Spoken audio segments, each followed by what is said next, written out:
Hello students, जैसा कि अपन पढ़े थे चैप्टर नंबर 8, ठीक है। तो उसमें अपन ने 3 क्वेश्चन देख लिए थे। आज 4th देखेंगे। देखो 4th क्वेश्चन क्या है।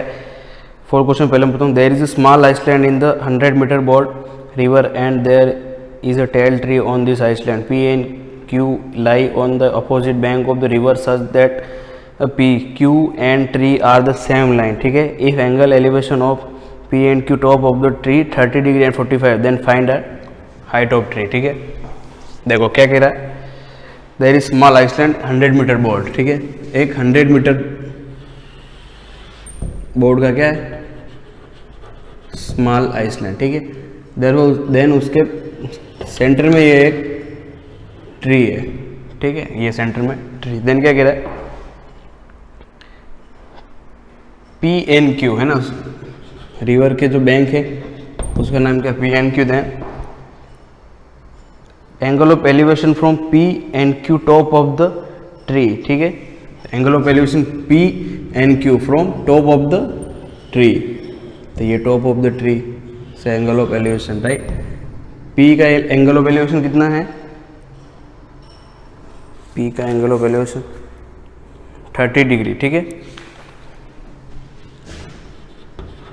और इसका कितना है 45 डिग्री, ठीक है।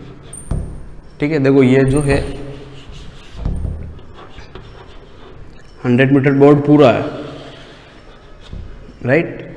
यदि अपन इसको x मानते हैं तो ये कितना हो जाएगा 100 मिनट x, और अपने को फाइंड क्या करना है h। समझ में आ गई बात। ये इसका फिगर है, ठीक है। देखो फिगर जब भी, अगर लैंग्वेज से यदि फिगर नहीं बना सकोगे तो फिर क्वेश्चन होगा नहीं। समझ में आई। देखो अब इस पर क्या ज्ञात करना है,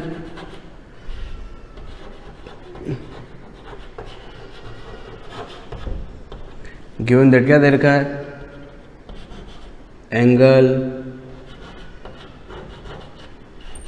इसको ओ नोटेड करो, ठीक है, पी ओ आर, ठीक है। क्या दे रखा उसमें, R O is equal to H, theta is equal to 30 degree and O P is equal to X. Next angle R O Q, ठीक है। क्या दे रखा आर ओ क्यू में, आर ओ बराबर वही एच सेम है ना, फिर O Q is equal to 100 minus X, और क्या दे रखा theta is equal to 45 degree, ठीक है। ये गिवन दे रखा। अब अपने को क्या करना है, सवाल सॉल्व। फर्स्ट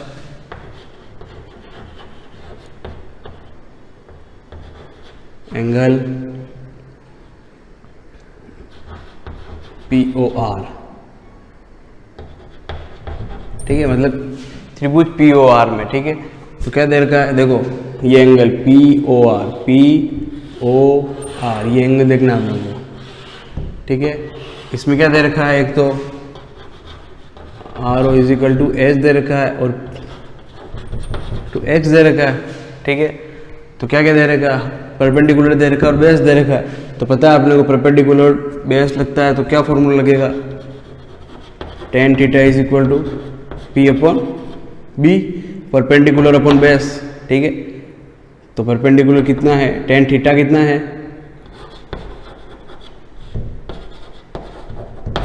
30 डिग्री, ठीक है। और p कितना है, परपेंडिकुलर h, और b कितना है x। 30 का आप लोगों को पता है मान कितना होता है 1 अपॉन √3 h अपॉन x, ठीक है। क्रॉस मल्टीप्लाई कर देंगे अपन इसका इससे इसका, तो x की वैल्यू अपने पास क्या आ जाएगी h√3, ठीक है। This is equation number first, ठीक है। Then next triangle. ट्रायंगल क्या है, in triangle R O Q, ठीक है। In triangle R O Q क्या क्या दे रखा है, वही चीज सेम एज इट इज, ठीक है। O Q is equal to कितना दे रखा है 100 माइनस एक्स,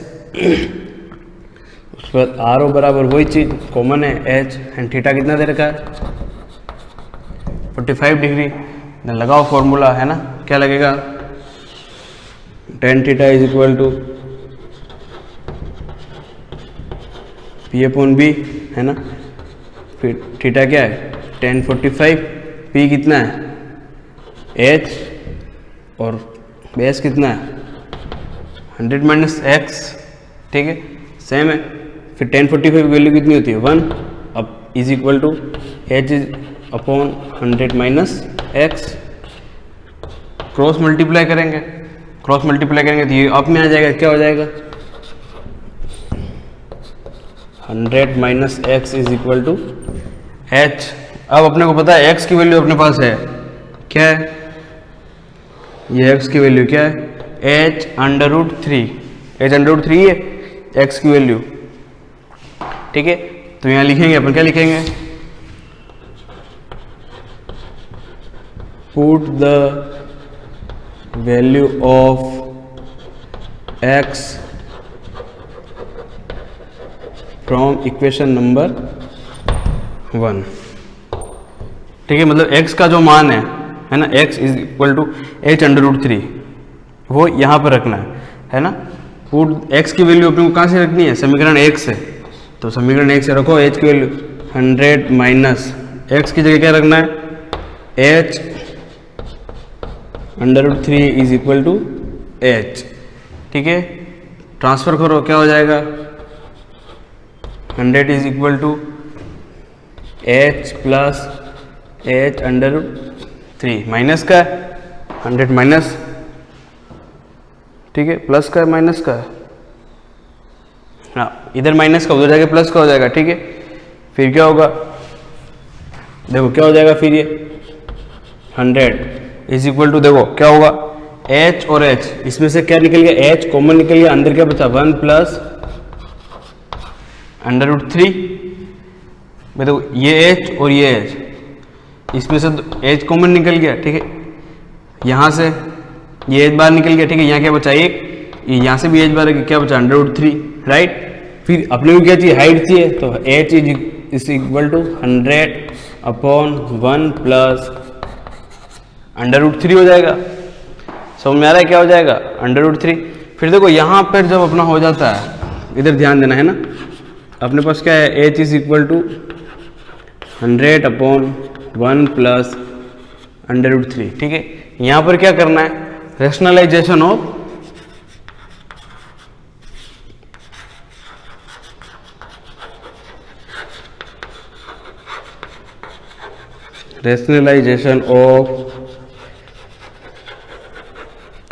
डिनोमिनेटर्स, ठीक है। मतलब हरों का परिमेयकरण करना है, क्या करना है यहाँ हरों का बताइए हरों का परिमेयकरण कैसे करेंगे। इस जो डिनोमिनेटर्स है इसका मल्टीप्लाई करना है, बहुत साइड है ना, यहाँ पे भी करना यहाँ पर भी करना है, लेकिन साइन अपोजिट लगेगा, माइनस से करेंगे, ठीक है। तो माइनस से जब करोगे तो ये नीचे a plus B minus A plus B A minus B बन जाएगा, ठीक है। और यहाँ पर क्या आ जाएगा 1 माइनस अंडर रूट 3, ठीक है। यहाँ 2 हो जाएगा, 2 से ये कट जाएगा, ऐसा कुछ बनेगा आगे। मतलब कहने का मतलब देखो इतना सा क्वेश्चन आपके ऊपर छोड़ा है, देख लेना है ना, किताब में भी दे रखा है, और नहीं अगर मन से करो तो अच्छी बात ही है, ठीक है। तो देखो क्या था आपने को क्वेश्चन ने पहले ही कहा था, अब हिंदी में बता रहा हूँ मैं, देखो क्या कह रहा था 100 मीटर एक चौड़ी नदी पर 100 मीटर चौड़ी एक नदी के मध्य छोटा सा टापू है, 100 मीटर ये चौड़ी नदी और ये छोटा सा टापू, इसके बीच में एक पेड़ है, ठीक है। तो पेड़ का जो टॉप फ्लोर है उससे पी का जो कोण है 30 डिग्री है और क्यू का जो कोण है वो 45 डिग्री है। तो पेड़ की ऊंचाई अपने को ज्ञात करनी थी, ठीक है। तो समझ में आ गया, जो लैंग्वेज कह रही है उस लैंग्वेज के अकॉर्डिंग अपने ये होना चाहिए फिगर, ठीक है।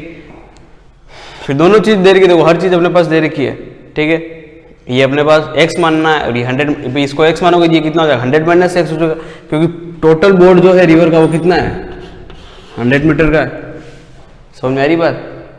फिर इसको देख के अपने को सोल्व करना है, ठीक है। देखो इजी है, चैप्टर भी इजी और लैंग्वेज वाले जो क्वेश्चन है उसके ऊपर डिपेंडेड है पूरा, ठीक है। ये जो आधा रह गया है वो तुमको करना है अटेंड उसको, ठीक है पूरा। देखो सिस्टमेटिक ऐसे होने चाहिए क्वेश्चन, ठीक है। अब मैं करूँगा वो बिल्कुल शॉर्ट एंड स्वीट में करूँगा, तुमको देखना है पूरा उसको, ठीक है। आधा छोड़ूंगा तुमको उसको पूरा अटेंड करना, ठीक है। देखो अगला क्वेश्चन क्या है।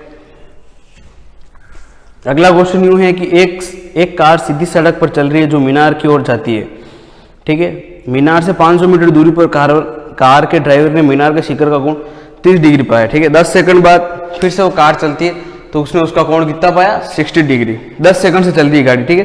तो अपने को कार की स्पीड याद करनी है, ठीक है। देखो इंग्लिश में भी पढ़ के सुना देता हूँ। A car is moving on the straight road which goes toward A tower, ठीक है।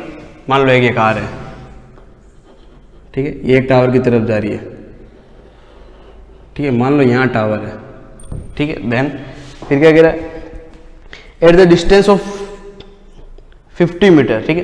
पूरी जो टावर से उसका जो डिस्टेंस है वो कितना है, 500 मीटर, मतलब 500 मीटर,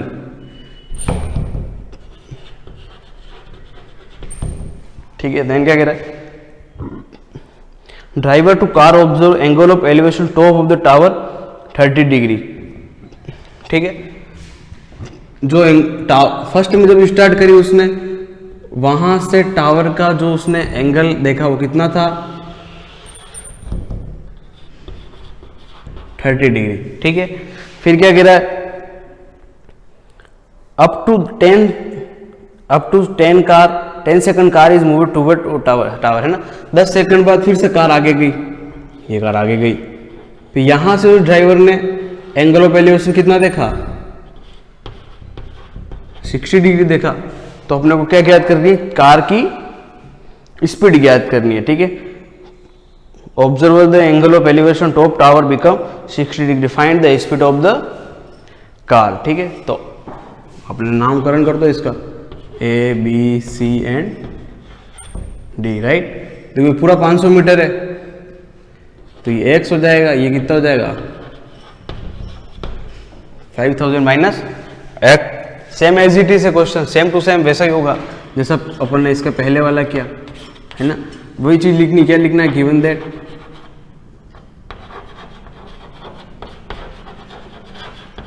जो भी गिवन दैट दे रखा है वो गिवन दैट लिखना है, ठीक है। देन सीधा देखो मैं सीधा एंगल में जा रहा हूँ, है ना। एंगल ए बी,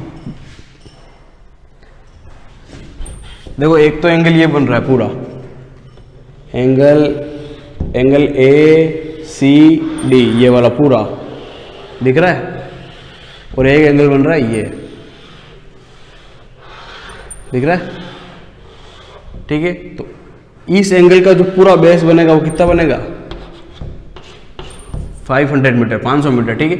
और इसके लिए जो बेस बनेगा वो कितना बनेगा, 500 मीटर बनेगा, समझ में। ये यहाँ तक के लिए ये खाली, समझ में ही, ठीक है। तो अपन सबसे पहले एंगल कौन सा ले रहा है, एंगल ए सी डी, ठीक है। तो एंगल ए सी डी में कितना दे रखा है, बेस कितना दे रखा है, A C is equal to 500 metre, theta is equal to 30 degree. And अपने को क्या याद करनी है, कार की टावर, इसको हाइट मान लो, ठीक है। हाइट ही मानेगी, बराबर हाइट ही मानेंगे इसको, तो अपन टावर है ना, ऊंचाई है h, ठीक है। तो सी डी कितना दे रखा है, h दे रखा है, ठीक है। सीधा क्या करना, फॉर्मूला लगाना वही, tan theta is P upon B, ठीक है। p कितना है h, b कितना है 100, tan थीटा कितना दे रखा है 30 डिग्री, 30 कितना होता है 1/√3, h अपॉन 100 क्या है 500, ठीक है। क्रॉस मल्टीप्लाई करेंगे तो कितना हो जाएगा, h √3, tan 30 का 1/√3 होता है, ठीक है। 1/√3 इज इक्वल टू 500, ठीक है। अपने को h की वैल्यू चाहिए, h को इधर रहने दो, ये कितना हो जाएगा 5000/√3। Equation number first. देन चौकेगा भी,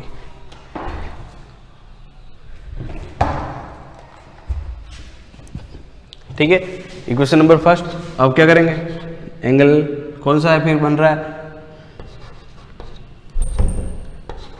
इन एंगल BCD, ठीक है। BCD में क्या बन रहा है, बेस क्या है, BC is equal to 5000 minus X, ठीक है। और थीटा कितना दे रखा है, 60 डिग्री, थीटा 60 डिग्री है, ठीक है। फिर और क्या दे रखा है, CD बराबर H, ठीक है। देखो ये एंगल है ना BCD, दिख रहा है ये, इसका 60 डिग्री दे रखा है एंगल, और इसकी जो अपने को बेस की लेंथ लेनी वो ये लेनी है, ठीक है। ये नहीं लेनी है, ध्यान रखना है इसमें, ये तो इस पूरे बोर्ड की लेंथ है, ठीक है। अपने ने डिवाइड कर दिया भाई, कार वाले ने यहाँ से देखा तब कितना दिख रहा था, 30 दिख रहा था, थोड़ा सा आगे गया उसी टाइम, फिर उसको कोण कितना दिखा, 60 दिखा है ना, मतलब एंगल 60 दिखा। तो यहाँ से यहाँ की लेंथ कितनी होगी, 500 माइनस एक्स करेंगे तो यहाँ की लेंथ आ जाएगी, अपने इसको एक्स माना है, ठीक है। फिर वही चीज होगी, फिर से क्या हो जाएगा, tan theta is equal to P upon B, tan theta कितना है, tan 60 डिग्री, P कितना है, H 500 माइनस एक्स, tan 60 की वैल्यू कितनी होती है, √3, ये H अपॉन माइनस एक्स, क्या हो जाएगा यहाँ क्रॉस मल्टीप्लाई, तो H की वैल्यू कितनी आ जाएगी,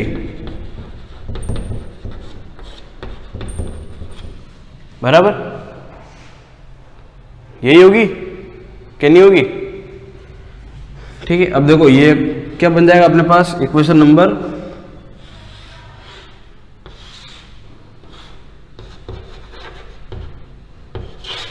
इक्वेशन नंबर 2 हो जाएगी अपने पास। फर्स्ट अपने पास ये है, तो देखो ये भी H इक्वल टू और ये भी H इक्वल टू है, ठीक है। तो अपन इसको दोनों को इक्वेशन में इक्वल में रख सकते हैं, कैसे रख सकते हैं, लिखो then equation and equation number 2 है ना, देन फ्रॉम आएगा, तो क्या हो जाएगा, देखो 5000 √3 इज इक्वल टू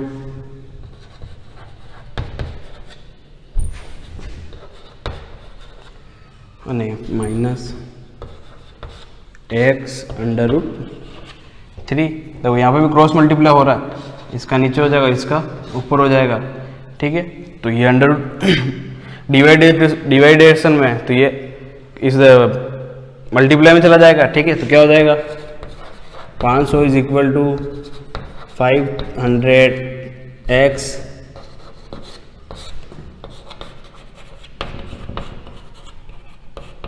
इंटू 3 हो जाएगा, ठीक है भाई। ये डिवाइडेशन में, तो जब अपोजिट साइड ट्रांसफर होगा तो इंटू में चला जाएगा, तो देखो ये क्या हो गया, √3 इंटू √3, तो √3 इंटू √3 कितना होता है, मैंने पहले बताया था भाई, अंडर की जब डिजिट अंडर से मल्टीप्लाई करती तो अंडर से अंडर कैंसिल, बचा क्या 3, वही डिजिट बचेगी नहीं बचेगी, है ना, वही डिजिट बचेगी। तो क्या हो जाएगा, देखो 5 एज इट इज, है ना, 5000 माइनस एक्स, ठीक है, इंटू 3 हो जाएगा भैया, √3 इंटू 3 क्या हो गया, 3 हो गया। अब 3 का इन सब से मल्टीप्लाई कर दो, 503 मतलब 1500 माइनस 3x, अब डिजिट इधर, minus is equal to 3x हो जाएगा, समझ में आई बात,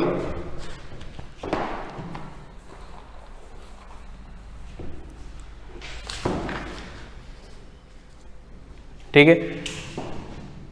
1500 माइनस कितना हो जाएगा, ये 1000 is equal to 3x, 1000 upon 3 upon ये x की वैल्यू अपने कितनी आ गई, 1000 upon 3 is equal to x आ गया। अब अपने को क्या फाइंड करना है, कार की स्पीड फाइंड करनी है। तो देखो उसमें लिखा था 10 सेकंड में कार मूविंग कर रही है, ठीक है। तो ये जो x अपने पास आया है वो क्या आया है, 10 सेकंड में जो कार स्पीड तय कर रही है वो आया, ठीक है। 10 सेकंड में कितनी गाड़ी जा रही है? 1000/3। तो 1 मिनट में कितनी जाएगी? 1000/3 इंटू 10 इंटू यहाँ पर 60 होगा। क्यों गया? क्योंकि ये 1 मिनट है। 1 मिनट में कितने सेकंड होते हैं? 60 सेकंड होते हैं, ठीक है। तो क्या हो जाएगा? ये सब कट जाएगा पूरा। ये कितनी बार कटा? 20। 1 0 से 1 0 कैंसल, ठीक है। देखो थोड़ा घसड़ पसड़ होगी, एक बार थोड़ा सा इधर देख लो, ठीक है। अपने को अपनी जो स्पीड आई है ना 1000/3, ठीक है। ये कितनी आई है? x। तो ये 10 सेकंड में गाड़ी कितनी जा रही है? 1000/3। तो 1 मिनट में कितनी जाएगी? 1000/3 इंटू 10 इंटू 60 होगा। क्यों होगा 60? क्योंकि 1 मिनट में कितने सेकंड होते हैं? 60। और 10 सेकंड में 10 सेकंड नहीं आ जाएगा, क्योंकि 10 यहाँ की जगह 1 रख दो, ये इधर मल्टीप्लाई हो जाएगा। फिर यहाँ पूरा सोल्व कर देना, इसको कितना आएगा? ये पूरा कट कटा के 2 हो जाएगा। 2 हो जाएगा। देखो 3 से ये कटा 20, 1 0 से 1 0 कैंसल। 20 इंटू 100 करो, 2000 हो जाएगा। कितना हो जाएगा? 2000 मीटर, नहीं 2000 हाँ मीटर। इसको किलोमीटर में चेंज करेंगे तो क्या हो जाएगा?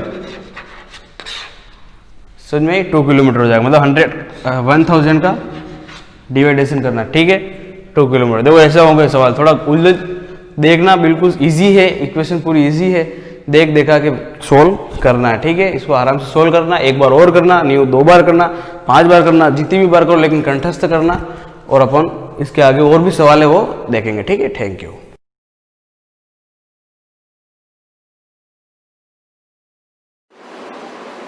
Welcome back students. स्वामी की स्टोरी के साथ हम कंटिन्यू थे। स्वामी रात को सो रहा है, उसको गहरे सपने आ रहे थे। उसको ऐसा लग रहा था सारी गोस्ट की स्टोरीज उसको याद आ चुकी थी। जब वो नींद में सोया तो उसको लग रहा था कि एक टाइगर जो है वो उसको चेस्ट कर रहा है, उसका पीछा कर रहा है, उसको स्नैच कर रहा है, उसको खींचने की कोशिश कर रहा है, उस पर हमला कर रहा है। वो उससे बाहर आने की कोशिश कर रहा था लेकिन नहीं आ पा रहा था। तो हम उसी के आगे कंटिन्यू करते हैं। With desperate efforts he open his eyes. उसने बहुत मुश्किल से अपनी आंखों को, बहुत कोशिश करने के बाद उसकी आंखों को ओपन किया। He put his hand out to feel his granny's presence at his side as was his habit, but he only touched the wooden leg of the bench. अब जैसे उसकी आंखें खुली तो उसकी हैबिट क्या थी? किसके पास होता था? ग्रैनी के पास। तो उसने अपने हाथ को इधर उधर घुमाया और ग्रैनी की प्रेजेंस को फील करने की कोशिश की, लेकिन वहां पर तो ग्रैनी थी नहीं। उसके हाथ में उस बेंच का लेग आया, यानी बेंच जो 4 लेग्स होते हैं ना, बेंच के 4 लेग्स होते हैं, तो उसमें से 1 लेग उसके हाथ में आ गया। and his only state came back to him. फिर से उसको पता चल गया कि वो तो अकेला सोया है और उसकी जो लोनलीनेस थी वो उसके ऊपर हावी वापस से होने लगे। He sweat with fright. वो फिर से डर के मारे कांपने लग गया। And now what was this rustling? He moved to the edge of the bench and stared in the darkness. वो बेंच के नीचे और गहरा सा थोड़ा सा सिमट के सोया और डार्कनेस में देखने लग गया। Something was moving down. कुछ इधर उधर चल रहा था। ही ले गेजिंग एट इन हॉरर। वो और ज्यादा डर में घुस गया, और ज्यादा उसको डर लगने लग गया कि क्या इधर उधर मूव कर रहा है, क्योंकि उसको पता था डेविल आने वाला है। गोस्ट की स्टोरी उसको दिमाग में आ रही थी। His end had come. He came desperate. He knew that the devil would presently pull him out and tear him to shreds. Yes, अब उसको डेविल की, जैसा मैंने बताया डेविल की स्टोरी तो याद थी, तो उसको ये लग रहा था कि शायद डेविल आ गया, अब उसको बाहर खींच के निकालेगा और अपने साथ लेकर चला जाएगा। And so why should he यहाँ पे कुछ दिख नहीं रहा है, मैं यहाँ बुक से पढ़ लेती हूँ। And so why should he wait? As it came nearer, he crawled out from under the bench and hugged it with all his might and used his teeth on it, a mortal weapon.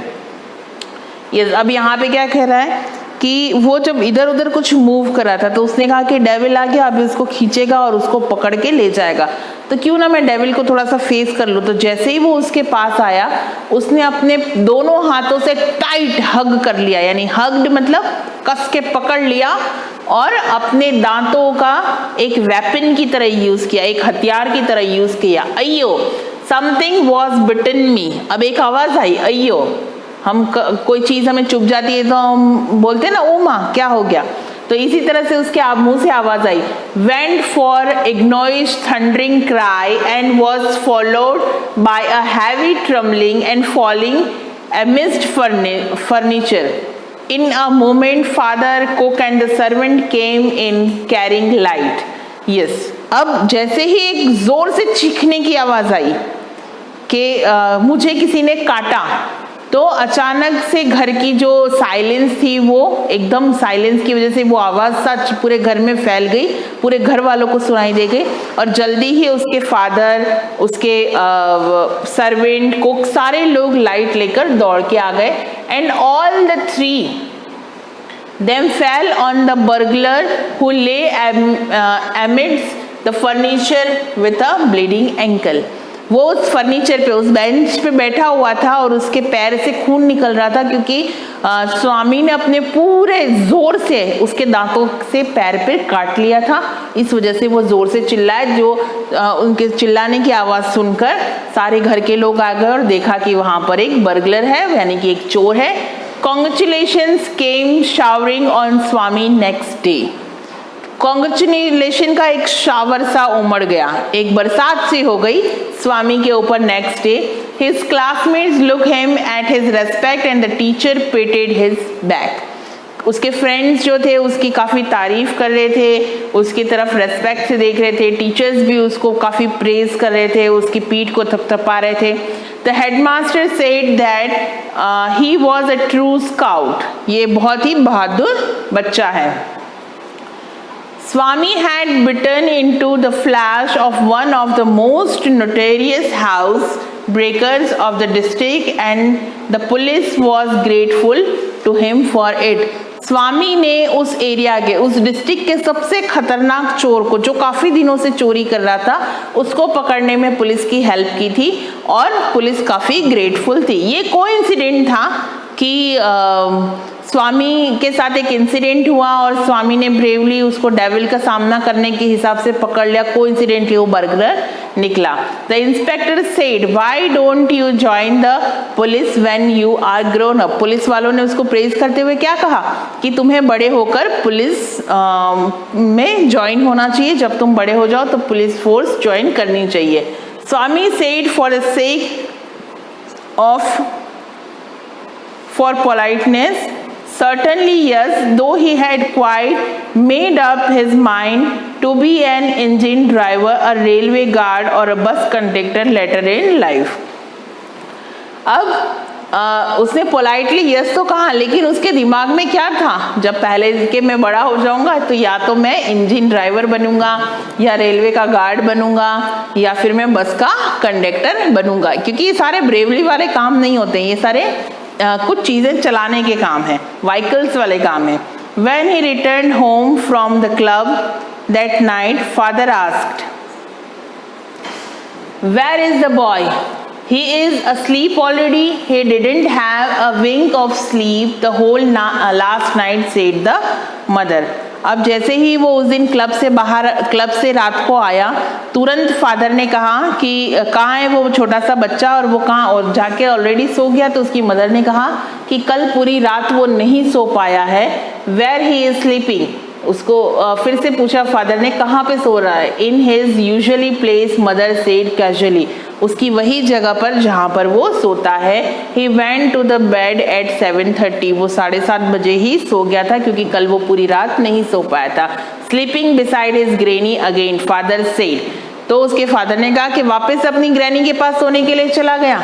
No wonder he wanted to be asleep before I should return home, clever boy.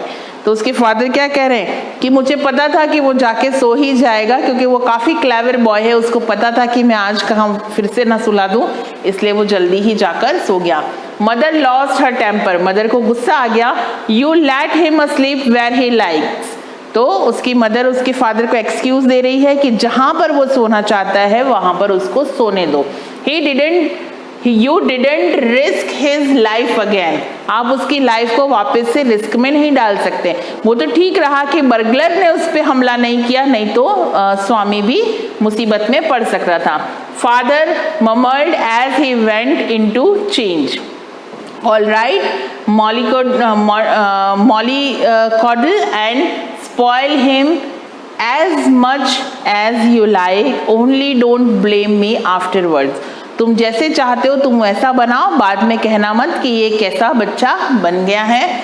Swami following the whole conversation from under the blanket, Swami वाकई clever boy था, वो सोया नहीं था बल्कि blanket के अंदर से सोया सोया अपने मदर फादर की पूरी कन्वर्सेशन को सुन रहा था। Felt tremendously relieved to hear that his father was giving him up, और बहुत खुश था कि उसके फादर ने फाइनली उसको बख्श दिया, यानी छोड़ दिया कि वो जैसे उसको रहना है रह सकता है। यहाँ पर एक छोटा सा कॉमिक चैप्टर हमारा फिनिश होता है। आपने जो प्रीवियस लेसन होंगे उनके क्वेश्चन आंसर्स भी अटेम्प्ट कर लिए होंगे नोटबुक में, और इसके भी आपको एज इट इज़ कैसे करने हैं आपको पता है, तो इसके क्वेश्चन आंसर्स भी आप लोग अटेम्प्ट कर लेंगे। Thank you.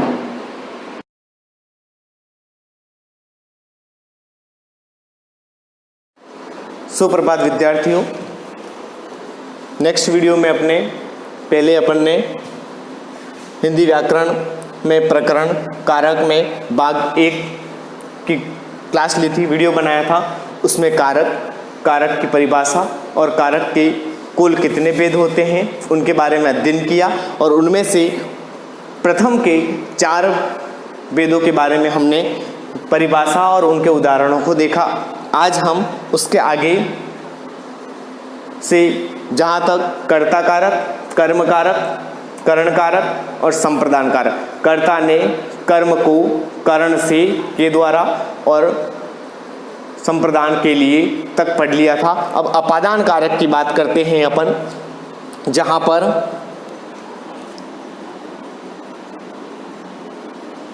अपादान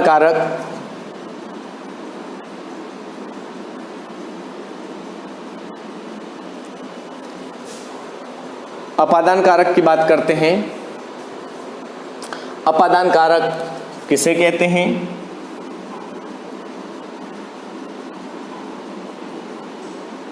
हाँ, अपादान कारक में क्या होता है, इसकी क्या परिभाषा है? तो अपादान कारक, अपादान का अर्थ है पृथक होना या अलग होना। अब संप्रदान में क्या था? संप्रदान के लिए, अर्थात गुरु के लिए दक्षिणा, है ना। अब यहाँ अपादान में अलग होता है, भाग अलग होने का भाव होता है। अपादान का अर्थ पृथक होना, अलग होना। संज्ञा या सर्वनाम के जिस रूप से एक वस्तु या व्यक्ति का दूसरी वस्तु या व्यक्ति से अलग होने या तुलना करने का भाव हो, वहाँ अपादान कारक होता है। जहाँ पर संज्ञा या सर्वनाम का एक रूप एक वस्तु या व्यक्ति का दूसरी वस्तु या व्यक्ति से या तो अलग होने का भाव हो या तुलना करने का भाव हो, वहां पर अपादान कारक का प्रयोग होता है। अब अपादान कारक की विभक्ति चिन्ह क्या है? से है। अब से अपादान कारक का भी है और करण कारक का भी से है, लेकिन दोनों में डिफरेंस भी है ना। करण से का अर्थ होता है साधन, और यहाँ अपादान से का अर्थ होता है अलग होना। अब यहाँ अपादान कारक में कुछ नियम है। अब पृथकता के संबंध में अपादान कारक का प्रयोग होता है। पेड़ से पत्ता गिरा, अब पेड़ से पत्ता अलग हो रहा है इसलिए अलग होने का भाव है, इसलिए अपादान कारक हुआ। मेरे हाथ से गेंद गिर गई, तो गेंद जो हाथ में थी, बॉल जो हाथ में थी वह नीचे गिर गई, तो हाथ में थी वो लेकिन अलग हो गई हाथ से, इसीलिए यहाँ पर कौन सा कारक है? अपादान कारक होगा। फिर पहचान के अर्थ में बात करें तो यह जयपुर से है, यह मारवाड़ से है, वह बीकानेर से हैं। विभिन्न प्रकार के प्रदेश के हिसाब से, क्षेत्र के हिसाब से भी तुलना करते हैं, अपन बात करते हैं, तो वहां पर अपादान कारक होगा। दूरी बताने के लिए भी अस्पताल स्कूल से दूर हैं, इसमें भी अपादान कारक। तुलना करने में विमला सीता से लंबी है, ठीक है। मोहन श्याम से बौना है, तो लंबा बौना जो बताने के लिए, तुलना करने के लिए वहां पर भी कौन सा कारक होगा? अपादान कारक होगा। शिक्षा देने के संबंध में भी शिष्य गुरु से शिक्षा ग्रहण करता है, इसमें भी अपादान कारक का प्रयोग होता है। तो अपादान में से प्रयोग होता है और करण में भी से का प्रयोग होता है। अपादान में से अलग होने का भाव देता है, करण में से माध्यम का भाव देता है। अब बात कर रहे हैं 6 नंबर अपना है संबंध कारक। संबंध कारक में शब्द का वह रूप जो दूसरे संज्ञा या सर्वनाम शब्दों से संबंध बतलाता है। अब शब्द का वह रूप जो संज्ञा और सर्वनाम शब्दों से संबंध बताता है, संबंध कारक होता है। संबंध कारक की विभक्ति होती है का, के, की, रा, रे, री, ना, ने और नी। ये सब विभक्तियां संबंध कारक की होती है। इसमें क्या होता है? शब्द का सर्वनाम शब्दों से संबंध बताया जाता है, वह संबंध कारक होगा। स्वामित्व के संबंध में, रिश्ते के संबंध में, अवस्था के संबंध में, कोटि और धातु के संबंध में और प्रश्न के संबंध में यहाँ पर इसका प्रयोग होता है। स्वामित्व, अजय की पुस्तक गुम हो गई, तो पुस्तक किसकी थी? अजय की, यहाँ गुम हो गई, इसलिए स्वामित्व है। मेरी घड़ी बहुत कीमती है, तो घड़ी किसकी? मेरी खुद के बारे में है, इसलिए यहाँ पर संबंध कारक होगा। रिश्ते के संबंध, अमन राधा का भाई है, तो अमन और राधा दोनों क्या है? भाई बहन है, संबंध है, इसलिए यहाँ पर संबंध कारक। अवस्था में यह युवक 25 वर्ष का अवस्था बताने के लिए कोटि धातु के रूप में 5 मिट्टी के घड़े लाओ, मेरी अंगूठी सोने की है, इस प्रकार बताने के लिए भी कोटि और धातु रूप में भी इसका प्रयोग होता है। प्रश्न करने में भी आपके कितनी बेटियां हैं, 8वीं कक्षा के कितने छात्र हैं, इस प्रकार बात करें वहां पर भी कौन सा कारक होगा? संबंध कारक होगा। संबंध कारक में आगे बात करें अपन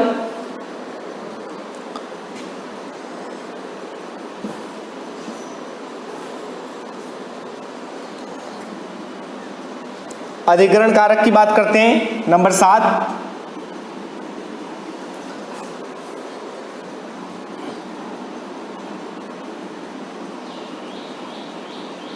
अधिकरण कारक की बात करें। अधिकरण कारक वाक्य में प्रयुक्त संज्ञा या सर्वनाम के जिस रूप से क्रिया के आधार का बोध होता है उसे अधिकरण कारक कहते हैं। अधिकरण कारक की विभक्ति में और पर। में का अर्थ होता है अंदर या भीतर तथा पर का अर्थ होता ऊपर। अब संबंध कारक अधिकरण में और पर है ना।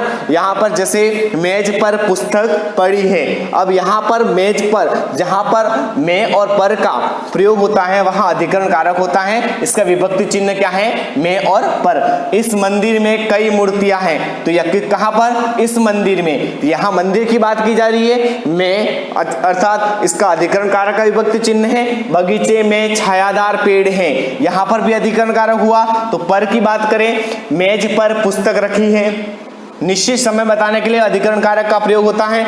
परीक्षा समाप्ति की घंटी 3 बजने पर लगेगी, विद्यालय समाप्ति की घंटी 3 बजने पर लगेगी। इस प्रकार का कोई सूचना घंटी हो या सूचना दी जाती है वहां पर निश्चित समय बताया जाता है, वहां पर भी अधिकरण कारक होता है। महत्व बताने के लिए बहुत से सैनिक सीमा पर तैनात हैं, यहाँ पर महत्व दिया गया है जिसके कारण भी यहाँ पर अधिकरण कारक। जल्दबाजी बताने के लिए वह तो घोड़े पर सवार होकर आता है, घोड़े पर सवार अर्थात मुहावरेदार भाषा है, घोड़े पर सवार होकर अर्थात बहुत तेज गति से आता है। इस प्रकार भी अधिकरण कारक का प्रयोग होता है।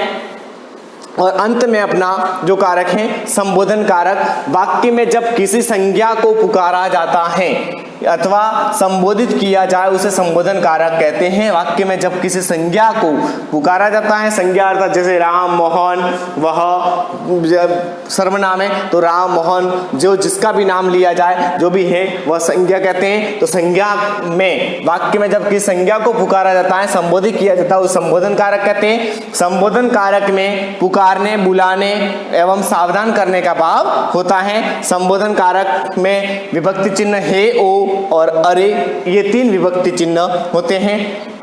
जिसमें हे भगवान कैसा जमाना आ गया है। अब लोग जहां पर विचार विमर्श करते हैं वहां पर आश्चर्य सूचक शब्दों का प्रयोग करते हैं, है ना। तो हे भगवान कैसा जमाना आ गया है, आश्चर्य सूचक चिन्ह है। इस प्रकार संबोधन कारक में आपको यहाँ हे का प्रयोग है। अरे ये क्या कर रहे हो, इस पर अरे के साथ भी किसका प्रयोग किया गया है, संबोधन कारक का प्रयोग होगा अरे। और ओ खिलौने वाले बतलाना कैसे खिलौने लाए हो। तो इन तीनों वाक्यों में हे, ओ और अरे का प्रयोग हुआ है जो कि संबोधन कारक के विभक्ति चिन्ह है। इसलिए यहाँ पर विभक्ति चिन्ह होने के कारण यहाँ पर क्या होगा, संबोधन कारक होगा। नेक्स्ट बात करें, इसके कुछ प्रश्न उत्तर हैं जो नोट करें और उन्हें हल करने का प्रयास करना है। सभी कारकों और उनके विभक्ति चिन्हों के नाम। पहला है देखो, कर्ता ने कर्म को करण से संप्रदान के लिए अपादान से अलग होना, अधिकरण में पर संबोधन हे ओ अरे, है ना। इस प्रकार संबंध कारक के साथ ही काके की और टोटल कारक कितने 8। अब इन कारकों के नाम लिखने हैं और उनकी आपको सूची बनानी है इनका कारक चिन्हों के साथ। अब करण कारक अपादान में क्या है, पहले ही बता दिया, करण में से का प्रयोग होता है कि साधन में, और अपादान में से का अलग होना। फिर कर्म कारक को परिभाषित करना, कर्म कारक क्या है, कर्म कारक के कितने भेद हैं, कर्म कारक में क्या क्या होता है, उनकी परिभाषा उदाहरण पूरा करते हुए उन्हें हल करना है। ठीक है, तो आज का ये कारक हमारा टॉपिक यहाँ पर समाप्त होता है। ठीक, धन्यवाद।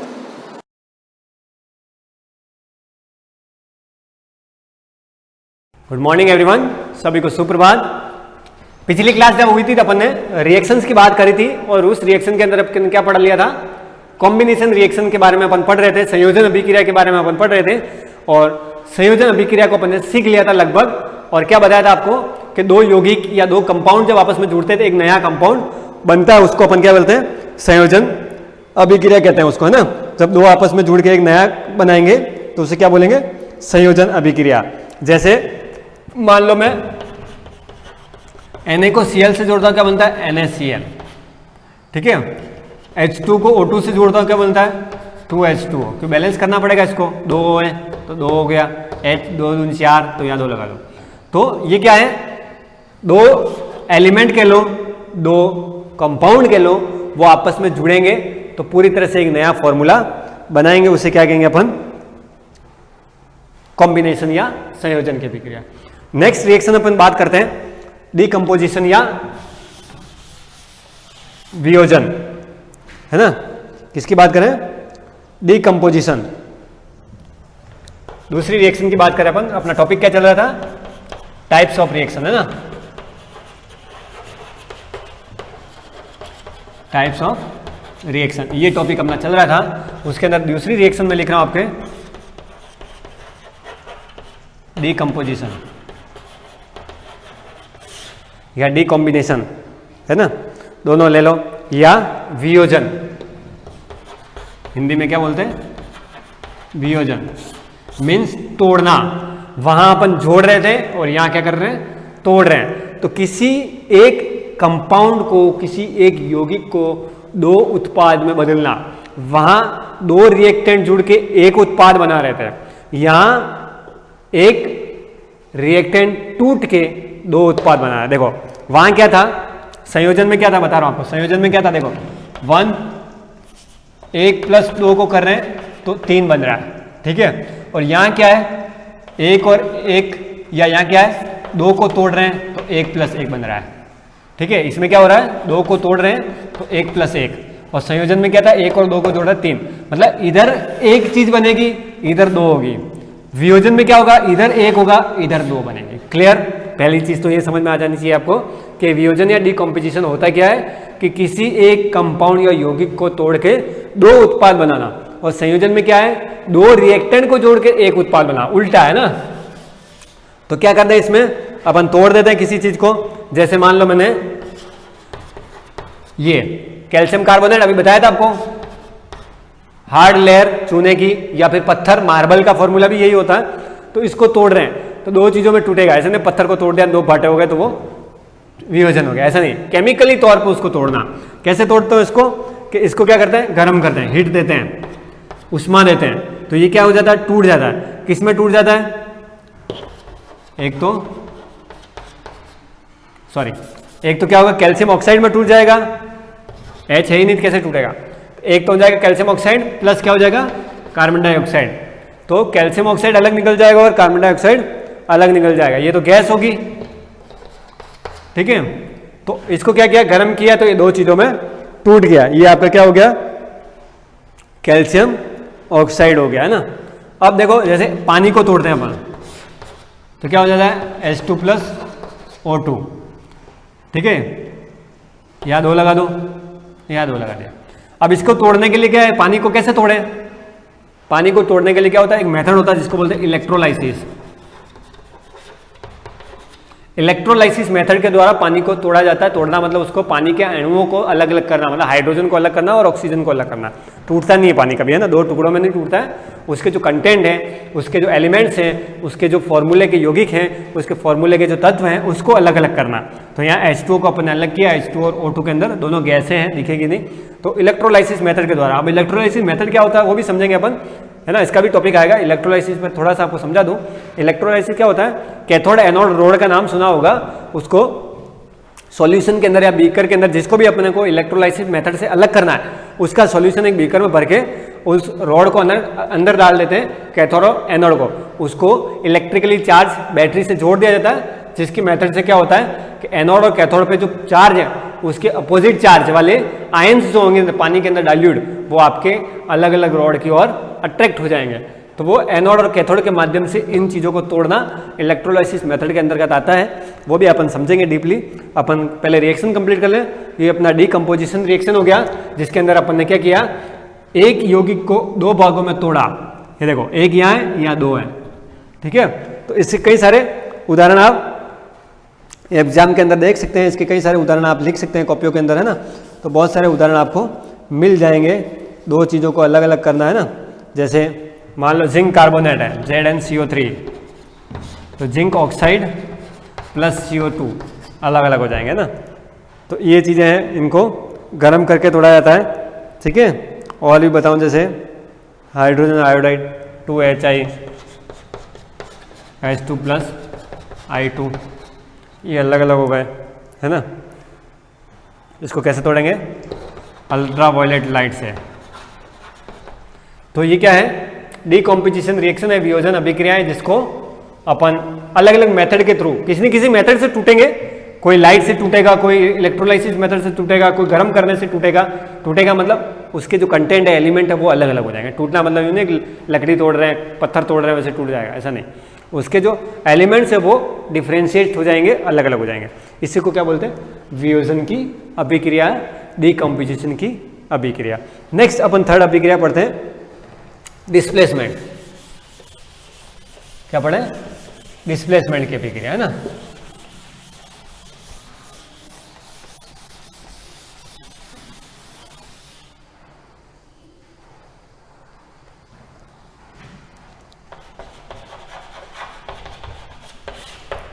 डिस्प्लेसमेंट अभिक्रिया,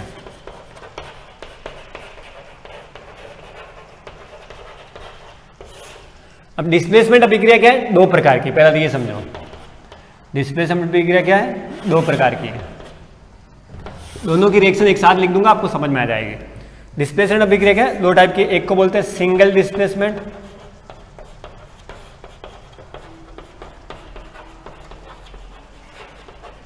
डिस्प्लेसमेंट बोलते हैं विस्थापन, है ना। इंग्लिश में, हिंदी में लिख देता हूँ आपके में, विस्थापन अभिक्रिया। डिस्प्लेसमेंट होता है विस्थापन, विस्थापन मतलब होता है विस्थापित और अपनी जगह से हट जाना और दूसरों के साथ जुड़ जाना, नहीं तो अकेले रह जाना।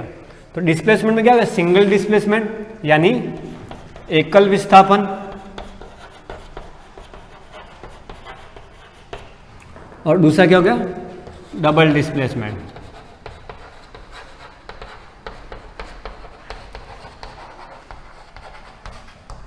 द्विविस्थापन।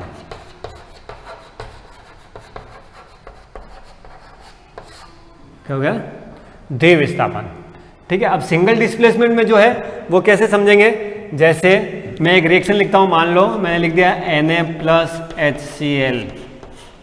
क्या लिखा, Na प्लस HCl। तो इसमें क्या होगा, रिएक्टेंट भी 2 होंगे, प्रोडक्ट भी 2 होंगे, 2 से ज़्यादा भी हो सकते हैं लेकिन एक नहीं होगा, 2 ही होंगे, ठीक है। रिएक्टेंट भी 2 होंगे, ठीक है। अगर डिस्प्लेसमेंट करना है तो जगह से हटाना 2 चाहिए, किसी के साथ जोड़ना पड़ेगा। तो मैंने ये लिख दिया एक Na और यहाँ लिख दिया HCl। ये कौन सी रिएक्शन होगी? ये सोडियम है Na, है ना, मेटल है, धातु, इसको बोलते हैं मेटल या धातु। अब ये धातु या मेटल क्या होता है वो थोड़ा सा आप समझ लें। धातु या मेटल किसे कहते हैं? छोटी क्लास में पढ़ा होगा आपने 8वीं 9वीं के अंदर धातु या मेटल के बारे में। तो धातु या मेटल किसे कहते हैं? ऐसी चीजें जो अर्थ क्रस्ट से निकाली जाती है, जमीन से खोद के निकाली जाती हैं, है ना। और जमीन से खोद के निकाली जाती है, इसका मतलब तो जमीन में खोदा और हड्डी निकल गई, पत्थर निकल गया, ठीक है, कहीं गड़ी हुई लाश निकल गई, तो वो कोई धातु या मेटल नहीं होगा, है ना। मेटल या धातु मतलब क्या होता है कि जमीन से खोद के निकाली हुई ऐसी चीज जिसकी अपनी कोई प्रॉपर्टीज होती है, अपने कोई गुणधर्म होते हैं, है ना। जैसे मिलिएबिलिटी, डक्टिलिटी, सोनोरस, लस्चर, है ना, चमक, है ना, टूटने का गुण, लंबा होने का गुण, उसका चद्दर में बदलने का गुण, है ना। तो ये सारे जो गुण धर्म होते हैं, 2 तरह के गुण धर्म होते हैं, एक भौतिक गुण धर्म, एक रासायनिक गुण धर्म। मतलब वो किससे अभिक्रिया कर सकता है, वो रासायनिक गुण धर्म, और वो कैसा दिखता है, बनावट कैसी है, चमक कैसी है, किन चीजों में बदल सकता है, वो भौतिक गुण धर्म। तो अर्थ क्रस्ट से निकाली हुई ऐसी चीजें जिनके कोई फिजिकल प्रॉपर्टीज और केमिकल प्रॉपर्टीज होती हैं, ऐसी चीजों को अपन क्या बोलते हैं? मेटल्स बोलते हैं ना। Metals are those substance which are found from a earth crust and they have some properties like physical and chemical.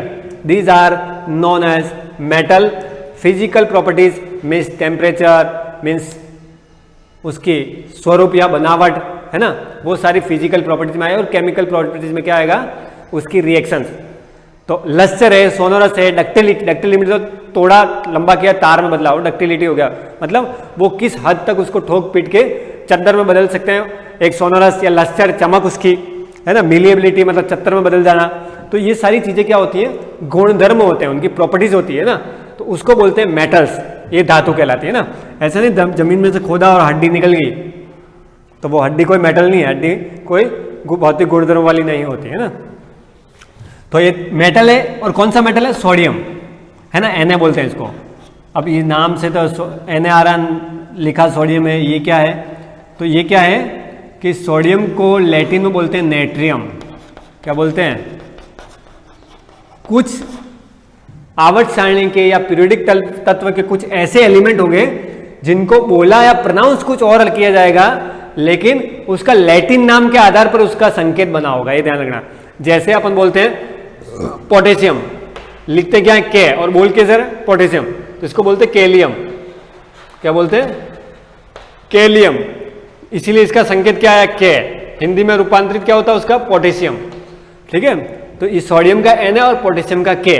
उसी तरह मान लो गोल्ड, तो Au बोलते हैं उसको, सोने को, औरम, है ना। सोने को क्या लिखते हैं?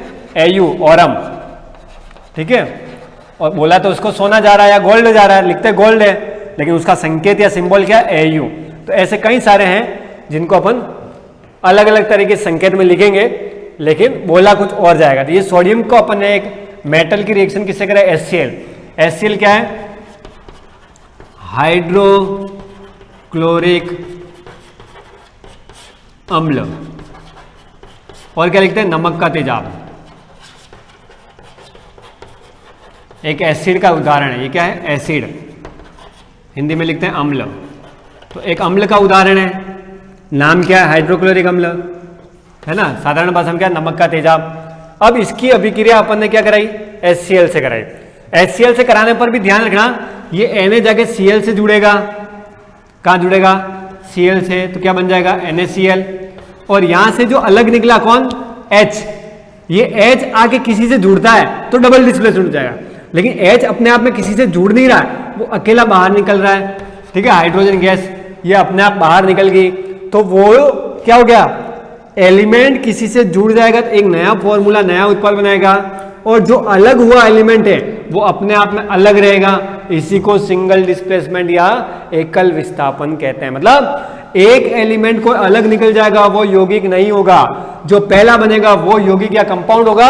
यहां निकलने वाला अपने आप में एक एलिमेंट या एक तत्व होगा, उसके साथ कोई चीज जुड़ी नहीं होगी, तो ही जाके वो सिंगल डिस्प्लेसमेंट में एकल विस्थापन की अभिक्रिया कहलाएगी।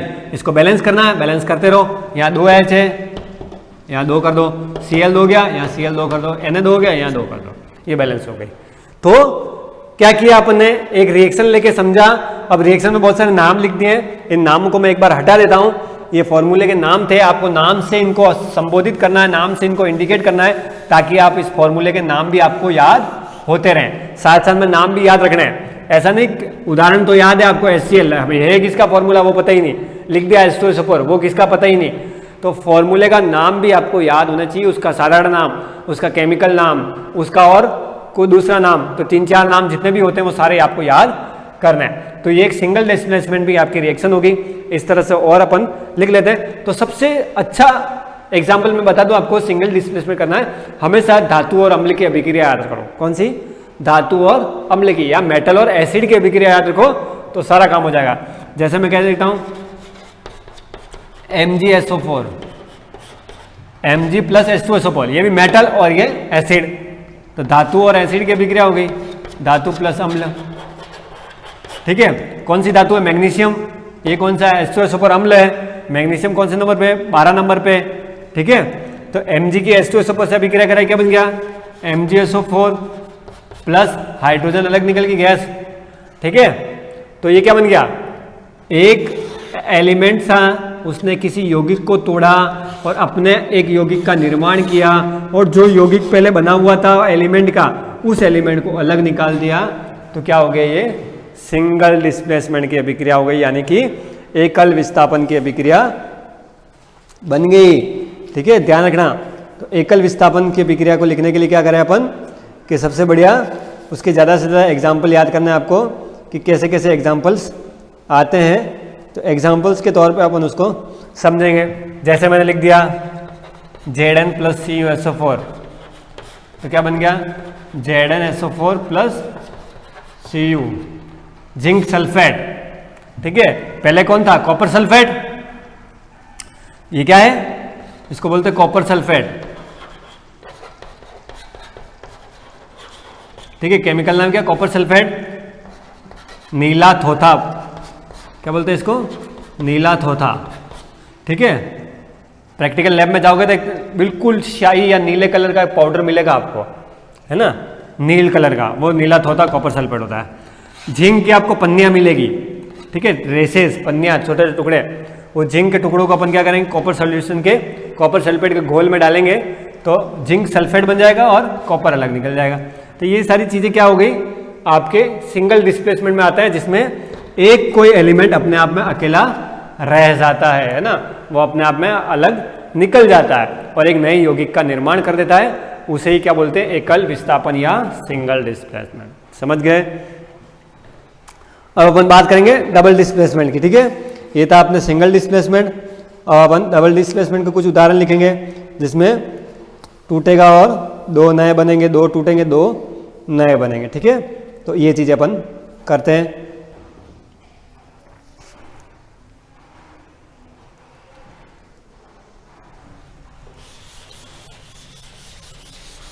ठीक है, ये आपके सिंगल डिस्प्लेसमेंट हो गया।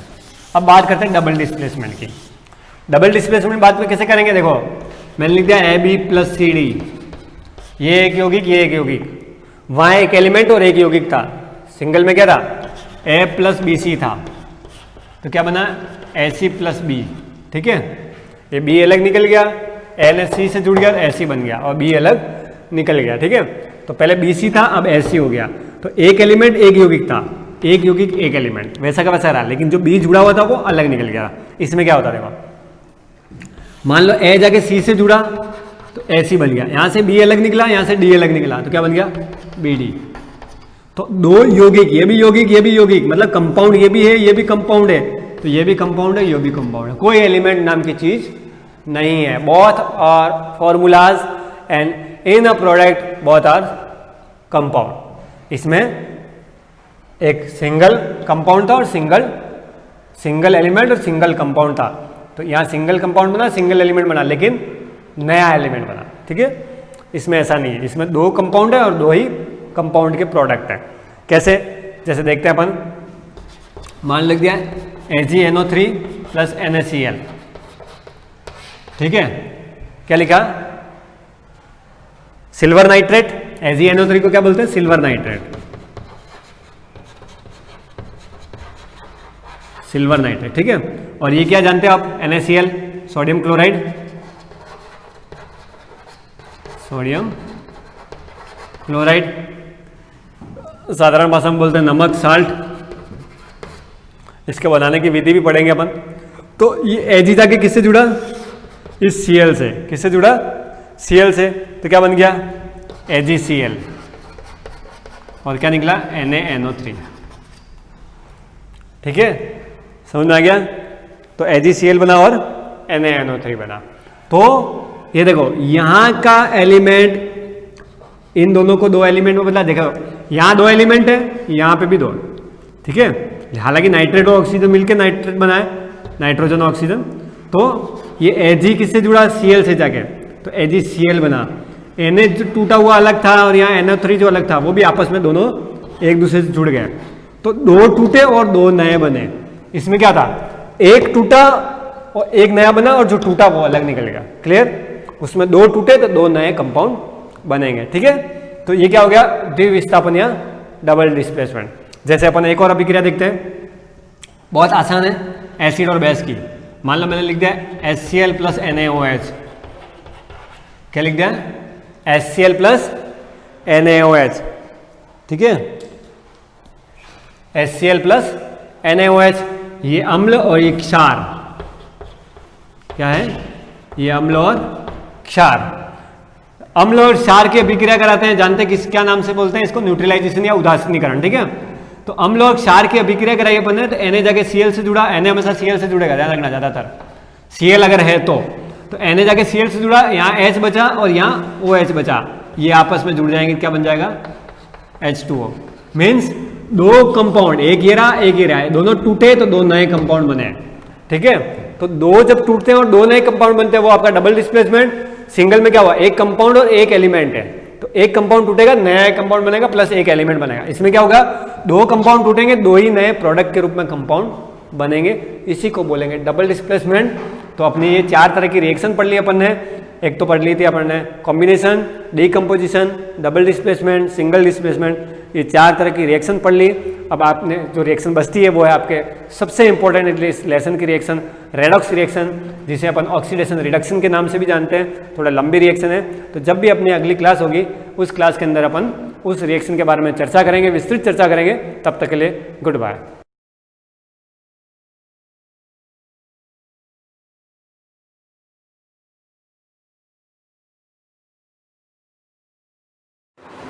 Good morning, students. We again resume with our economics class, and yesterday we had seen the topic, the importance of increasing importance of tertiary sector. So after understanding all the three sectors, primary, secondary and tertiary, now we move on to economic growth and economic development. To understand this thing, पहले मैं आपको थोड़ा सा एक formulate कर देता हूँ मैं. Let me first just show you with an example ये क्या कहना चाह रहे हैं. Okay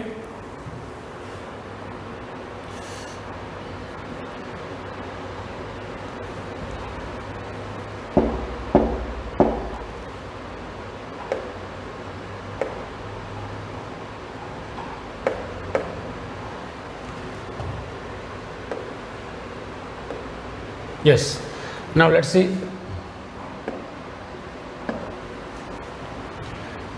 Now we are talking about,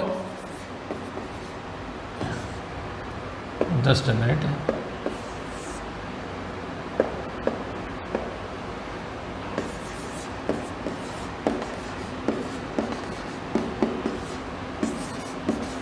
economic growth and development. Now first we will have to understand between growth and development. See, growth means what? Growth का मतलब होता है बढ़ना। अभी कैसे आपको समझाऊंगा मैं, ये देख लीजिए आप सब।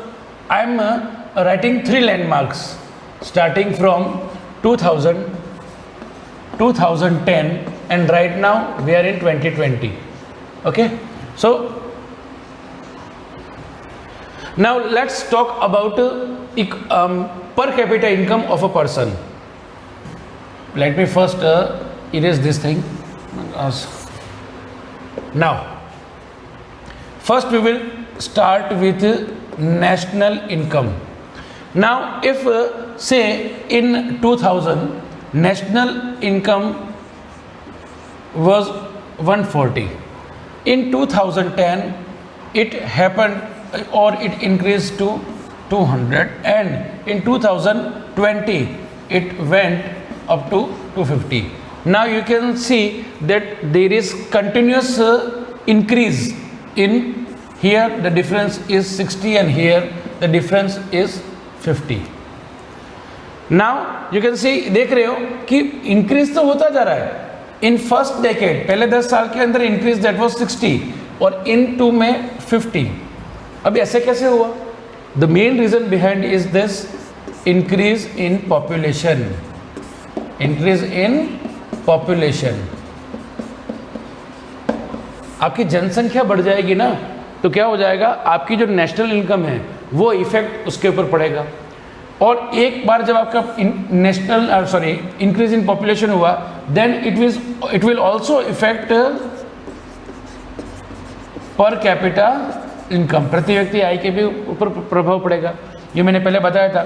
Suppose a family of 4 and the head earns 20,000, तो सबका इंडिविजुअल कितना हुआ 5,000. But now if there is increase in population, 4 का 5 हो गया, तो अब उसी इनकम इज स्टेबल, तो उसका पर कैपिटा कितना हो गया 4,000. सो दिस इज लोवर्ड, ये कम हो जाता है. तो आपको ये समझना है कि नेशनल इनकम जो राष्ट्रीय आय है is not the basis to understand condition of a country. अगर आप किसी कंट्री की कंडीशन समझना चाह रहे हो तो आप उसकी नेशनल इनकम से एस्टिमेट नहीं कर सकते, आप उसको नेशनल इनकम से नहीं गिन सकते. Suppose we talk about India and any European country, say France. अगर इनके साइज के अकॉर्डिंग अगर आप देखेंगे ना, तो इंडिया की जो नेशनल इनकम है वो इससे बहुत ज़्यादा है. फिर भी France is much more developed than us. क्यों? इसका रीज़न है पर कैपिटा इनकम. सो एक बात ध्यान रखनी है, पर कैपिटा इनकम जिस कंट्री के सिटीजन्स की ज़्यादा होगी, वहाँ के सिटीजन्स का जो हम कहेंगे लाइफस्टाइल या लिविंग जो स्टाइल है वो थोड़ा सा अप होगा, उनको बेटर फैसिलिटीज़ मिलेगी. ये हमको इसको रिलेट करना है. अब इसको देखिए आप, मैं समझा देता हूँ अभी आपको वापस कि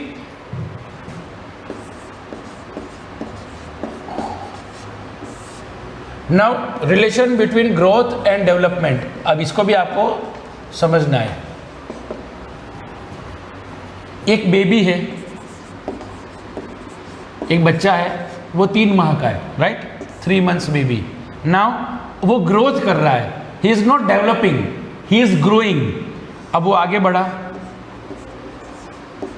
5 years, यहां से आप उसको और आगे बढ़ाएं 12 years, यहां से इसको और आगे बढ़ाएं 18 years,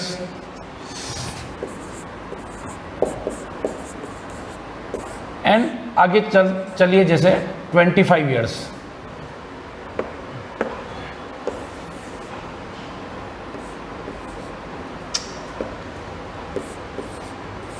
$18 years and then 25 years. Now you can see that this baby वो क्या कर रहा है, वो ग्रो कर रहा है या डेवलप कर रहा है? इट इज ग्रोइंग, वो बढ़ रहा है. देखिए 3 महीने का था, उससे 5 में हुआ, तो क्या ग्रो हुआ उसका, उसके बॉडी पार्ट्स है ना, बॉडी पार्ट्स उसके जो है यानी कि वो दिखने में लंबा चौड़ा हो गया। अब comparison to 3 months to 25 years वो काफ़ी लंबा चौड़ा होगा। This is known as growth, इसको बोलते हैं growth. Now what about development? 3 माह में it could only cry and laugh, वो छोटा बच्चा केवल हंस और रो सकता है, can not speak, but in 5 years it can speak, walk etcetera. Up to 12 years इसकी जो स्किल्स है उसकी और स्किल डेवलप हो जाएगी। अप टू 18 years उसके अंदर रैशनलिज्म आ जाएगा, अच्छा बुरा सोचने की शक्ति आ जाएगी। एंड 25 years में वो एक कंप्लीट पैकेज बन जाएगा। This is known as development and this is growth. तो ये अब आपको समझना है कि इकोनॉमी में ग्रोथ कब होती है और इकोनॉमी में डेवलपमेंट कब होता है। ठीक है, चलिए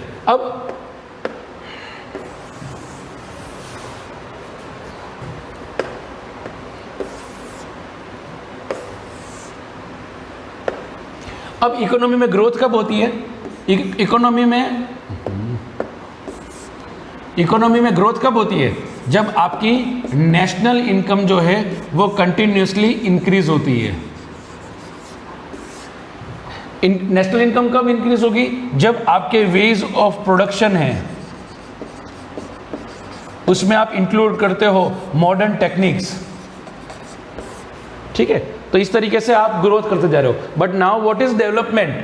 टू अंडरस्टैंड डेवलपमेंट आपको ये समझना है कि सपोज पहले मेडिकल फैसिलिटीज या health facilities, basic facilities, schools, infrastructure, ये तो पहले हम कह सकते हैं कि जो गांव में सड़कें नहीं थी अब गांव में सड़कें हो गई हैं, है ना। जहाँ स्कूल थे प्राइमरी वो मिडिल हो गए, मिडिल स्कूल सेकेंडरी हो गए, सेकेंडरी सीनियर सेकेंडरी हो गए, सीनियर सेकेंडरी कॉलेज में कन्वर्ट हो गए। देन इलेक्ट्रिसिटी सब लोग तक पहुंच रही है। This is known as development. So there is basically difference between growth and development. Okay, now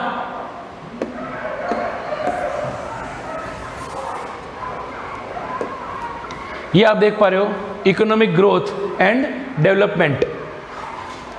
इसको आपको समझना है कि मैंने पहले आपको बता दिया कि what is difference between economic growth and development. अब आपको समझना है इसको, ये दोनों टॉपिक इसमें इसलिए साथ चल रहे हैं। पहले तो जो मैंने आपको आज बताया ये आपको क्या समझ में आया? Difference between growth and development. Growth बढ़ना होता है, आगे बढ़ना होता है, लेकिन डेवलपमेंट चारों तरफ का विकास होता है। ठीक है, तो इसको आपको कल आज जो मैंने बताया, जो what I have today said, आपको क्या करना है, इस पैराग्राफ को आपको कल यहाँ तक ये इकोनॉमिक ग्रोथ एंड डेवलपमेंट ये आप पढ़ के रखना। आप पढ़ के रखोगे ना तो इसके अंदर आपको कुछ आधा आइडिया तो आपको ऑलरेडी मिल जाएगा, क्योंकि आइडिया पहले से आपको एक आकार लेना ज़रूरी है। ठीक है, इसीलिए मैंने आज आपको ग्रोथ और डेवलपमेंट के बारे में बताया। अगली क्लास में जो है हम इस टॉपिक को इलिब्रेट बाय रीडिंग हम समझने की कोशिश करेंगे। ओके, तब तक इसको वापस जो आज समझाया और मैंने आप जो आपको आज ये पढ़ने के लिए कहा ये आप कर देंगे। Till then good bye.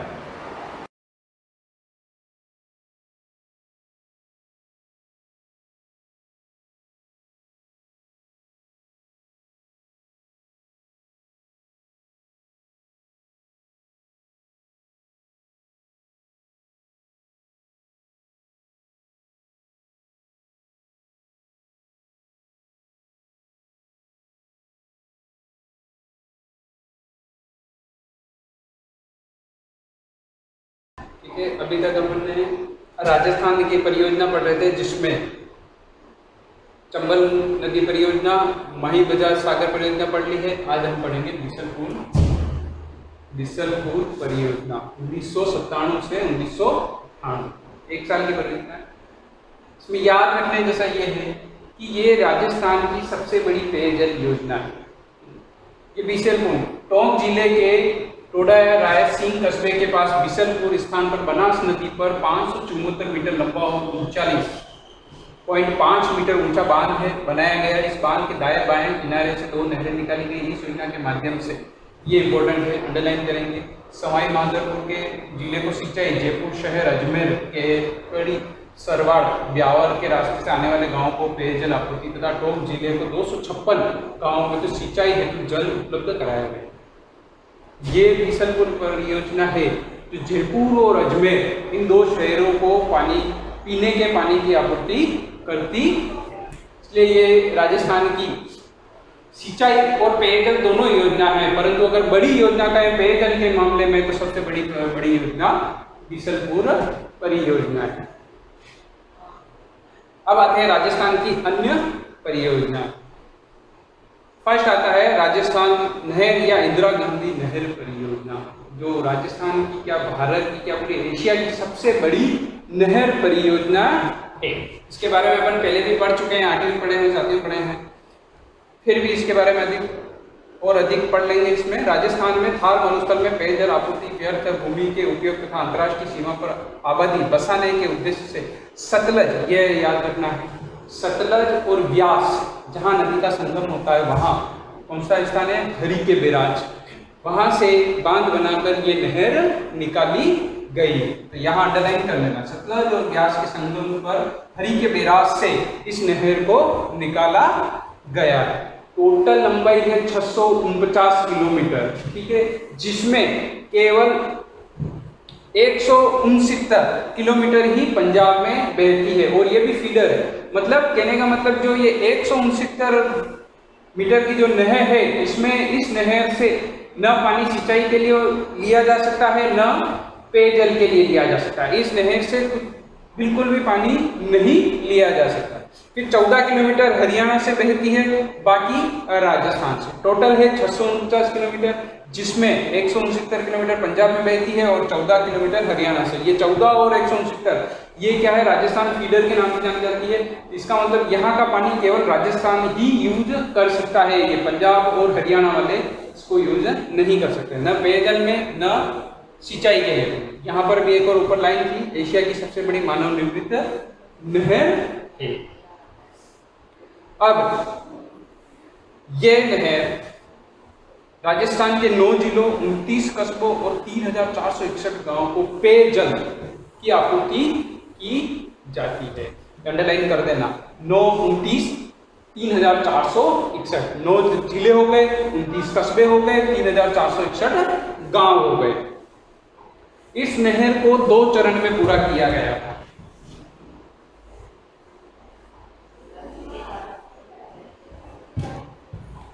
जो क्रमशः राजस्थान फीडर और मुख्य नहर है। फीडर वो बता दी मैंने, ऊपर वाला जो भाग था राजस्थान से बाहर का जो भाग है वो फीडर कहलाएगा। मुख्य नहर जो राजस्थान की आती है, राजस्थान फीडर जो प्रारंभिक स्थल से मसीतावली तक तथा मुख्य नहर मसीतावली से मोहनगढ़ के अंतिम बिंदु तक का भाग है। मोहनगढ़ है बाड़मेर, जो क्रमशः 204 किलोमीटर तथा 245 किलोमीटर है। ये इस नहर के द्वारा थार मरुस्थल में सिंचित क्षेत्र का विकास करने के उद्देश्य से विभिन्न शाखाएं और लिफ्ट नहरें निकाली गई थी, जिसमें याद ये रखना है 9 शाखाएं हैं इसकी और 7 लिफ्ट नहरें निकाली गई थी।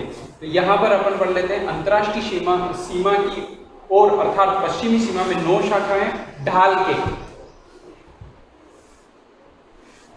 अनुरूप पूर्व की ओर ऊंचाई अधिक होने के कारण जल को ऊपर उठाकर छोटी नहरें, मतलब ये नहरें हैं, पाकिस्तान का बॉर्डर आता है इस तरफ ये ढाल है, इसी कारण इस ढाल को ऊंचाई के ढाल की तरफ न ले जाकर ऊंचाई की तरफ जल को ले जाया गया। इन लिफ्ट नहरों के माध्यम से विभिन्न कस्बों शहरों में पेयजल उपलब्ध है। लिफ्ट नहरों की कुल संख्या है, शाखाएं कितनी हो गई 9, लिफ्ट नहरें कितनी है 7। इस नहर के माध्यम से लाखों हेक्टेयर भूमि को सिंचित किया गया। इस परियोजना को बाड़मेर के गडरा रोड तक बढ़ा दिया गया। गडरा रोड बाड़मेर तक है ये।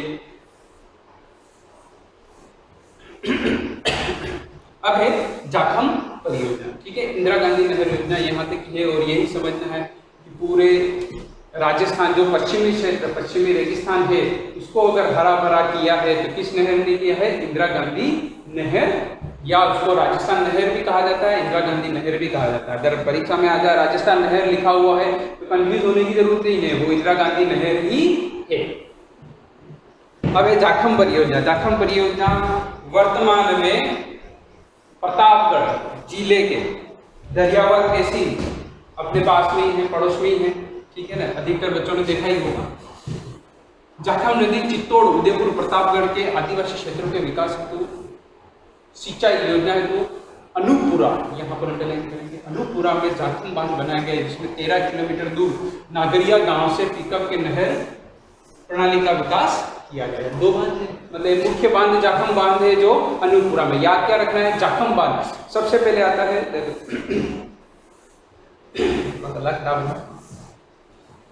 जाखम परियोजना, पहला भूगोल का है, जिसका मतलब नक्शे में भी अपने को याद होना चाहिए कि ये जाखम आता कहाँ है। जाखम आता है प्रतापगढ़ में, ठीक है। तो नक्शे में अपने को ये याद होना चाहिए प्रतापगढ़ कहाँ है, राजस्थान के जिले में। 33 ही जिले कैसे याद करने हैं मैंने पहले ही बता दिया है, 9th में जो पढ़े हैं। तो प्रतापगढ़ में जाखम आता है, पहले ये याद हो जाए। फिर दूसरा कि किस क्षेत्र में है, तो अनूपपुरा में। कहाँ पर है, अनूपपुरा में।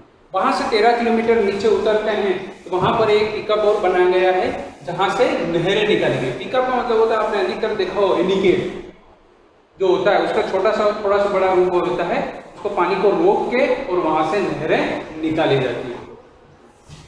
अब अगला आता है सोमंबा कमला परियोजना, इसका नाम भी सभी ने सुना है, ये भी अपने डूंगरपुर क्षेत्र की है, ठीक है। सोम नदी पर वागड़ क्षेत्र में सिंचित इस क्षेत्र विकास हेतु कमला अंबा गांव में बांध का निर्माण किया गया, जिससे डूंगरपुर जिले की आसपुर तथा उदयपुर की सहूर तहसील के गांव की सिंचाई के लिए उपलब्ध कराया गया। और ये है डूंगरपुर में, सबको पता है डूंगरपुर में ये बांध बना हुआ है, मतलब डूंगरपुर के आसपुर तहसील, ठीक है। आज के लिए इतना ही, कल हम पढ़ेंगे मेगा बांध और अन्य परियोजना।